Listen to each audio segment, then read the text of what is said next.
उत्तर प्रदेश के मेरठ के हाफिजगंज का रहने वाला सानू जब 4 दिसंबर की देर रात को अपने घर पे लौट के आता है तो वो देखता है कि उसकी पत्नी नगमा गांव के ही रहने वाले मुकेश के साथ नग्न अवस्था में शारीरिक संबंध बना रही है।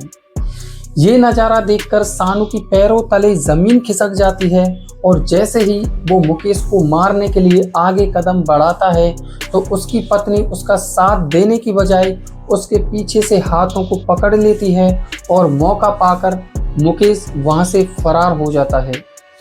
लेकिन इसके बाद इन दोनों के बीच में काफ़ी ज़्यादा झगड़ा होता है और ये जो सानू अपनी पत्नी से कहता है कि अगर तुम्हें अपने प्रेमी मुकेश के साथ रहना है तो मुझे अभी की अभी तलाक देना होगा। लेकिन सानू की पत्नी नगमा कहती है कि मैंने तुमसे शादी की है और मैं तुम्हारे ही साथ रहना पसंद करूंगी। मेरे जितने भी गलत रिश्ते हैं मैं सबको आज ही ख़त्म कर दूंगी। उसके बाद इन दोनों के बीच में एक ऐसी खतरनाक डील होती है जिसने अगली ही रात को यानी कि 5 दिसंबर की रात को खूनी रात बना के रख दिया था। दोस्तों आगे हम जानेंगे चाकू खरीदने से लेकर गर्दन में घोंपने तक का पूरा खतरनाक सफ़र। लेकिन उससे पहले अगर आपने हमारे वीडियो और चैनल को सब्सक्राइब नहीं किया है तो वीडियो को लाइक करके चैनल को सब्सक्राइब कर लें, क्योंकि हम आपके लिए ऐसे ही सच्ची, रहस्यमय और रियलिस्टिक घटनाएं लाते रहते हैं। 6 दिसंबर की सुबह को हाफिजगंज का रहने वाला सुरेश पुलिस टीम को फ़ोन करता है और कहता है कि उसके खेत में एक अज्ञात शव पड़ा हुआ है। लेकिन फ़ौरन ही जब पुलिस टीम वहां पे पहुंचती है तो अपनी इन्वेस्टिगेशन शुरू कर देती है। उसके बाद पता चलता है कि वो शव किसी और का नहीं बल्कि गांव के ही रहने वाले मुकेश का है और पुलिस टीम मुकेश के घर वालों से तुरंत पूछताछ करती है और मुकेश की मां बताती है कि गांव की ही रहने वाली एक महिला के साथ मुकेश का कई महीनों से उठना बैठना चल रहा था। लेकिन उसके बाद पुलिस उस महिला के बारे में पूछताछ और उसको ढूंढना शुरू कर देती है और बाद में पता चलता है कि वो महिला कोई और नहीं बल्कि सानू की पत्नी नगमा थी, जिसका मुकेश के साथ उठना बैठना था।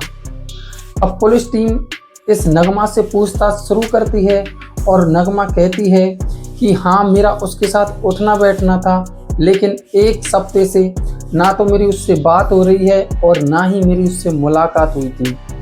लेकिन अब नगमा ने भी ये साफ साफ कह दिया था कि मेरा इस केस से कोई लेना देना नहीं है। लेकिन सवाल ये पैदा होता है कि आखिर मुकेश को किसने मारा था। लेकिन उसके बाद पुलिस वहाँ से उल्टी लौट के आ जाती है, क्योंकि नगमा के खिलाफ उनको कोई भी सबूत नहीं मिला था जिससे वो नगमा को अरेस्ट कर सकें। और पुलिस मुकेश की कॉल डिटेल्स चेक करना शुरू कर देती है और उसमें पाया जाता है कि 5 दिसंबर की रात को करीब 12 बजे नगमा की मुकेश के साथ बातचीत हुई थी और यही एक सबसे बड़ा क्लू था नगमा को अरेस्ट करने के लिए। उसके बाद पुलिस टीम नगमा के पास जाती है और उससे पूछताछ करती है। नगमा ज़्यादा देर तक पुलिस वालों को घुमा नहीं पाती है और तुरंत अपना जुर्म कबूल कर लेती है। लेकिन उसके बाद नगमा पुलिस वालों को एक ऐसी घटना सुना देती है जिसने गांव वाले तो क्या पुलिस वालों के भी होश उड़ा के रख दिए थे।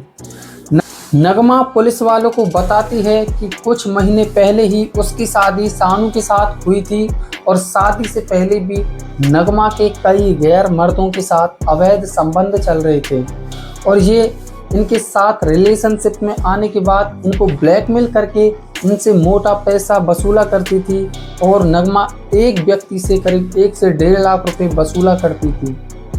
लेकिन मुकेश को भी वो ऐसे ही अपने प्रेम जाल में फंसाकर उससे पैसे वसूलना चाहती थी। लेकिन मुकेश इन सारे लड़कों से थोड़ा सा अलग था। वो खुद नगमा के पीछे ही लगा हुआ था और नगमा के पति सानू को बार बार धमकी दिया करता था कि मैं तेरी पत्नी को भगा के ले जाऊंगा।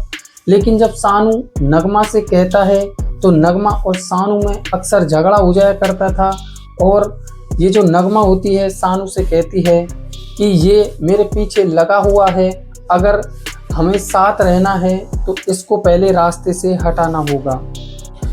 5 दिसंबर की रात को नगमा मुकेश के लिए फ़ोन करती है और उसे अकेले जंगल में मिलाने के लिए बुलाती है और सानू वहीं पे ही छुपा रहता है।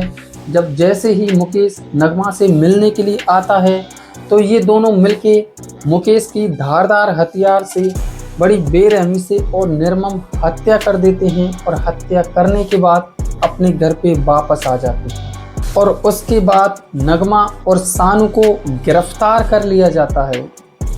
दोस्तों, कैसे एक महिला के थोड़े से लालच के चक्कर में अवैध संबंधों ने अपने पति के साथ साथ कई गैर मर्दों की जिंदगियां बर्बाद कर दी थी और साथ में ही एक निर्मम और बड़ी बेरहमी से हत्या भी कर दी गई थी।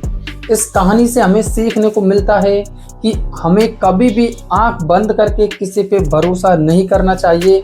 और दोस्तों, आप नगमा जैसी महिलाओं के लिए क्या कहना चाहोगे, उनको कौन सी सज़ा देनी चाहिए, कमेंट बॉक्स में ज़रूर बताना। और मिलते हैं ऐसे ही इंटरेस्टिंग रियलिस्टिक सच्ची घटना के साथ। दोस्तों, वीडियो को लाइक और चैनल को सब्सक्राइब जरूर कर देना। मिलते हैं अगली वीडियो में अगले टॉपिक के साथ। तब तक के लिए दोस्तों, जय हिंद।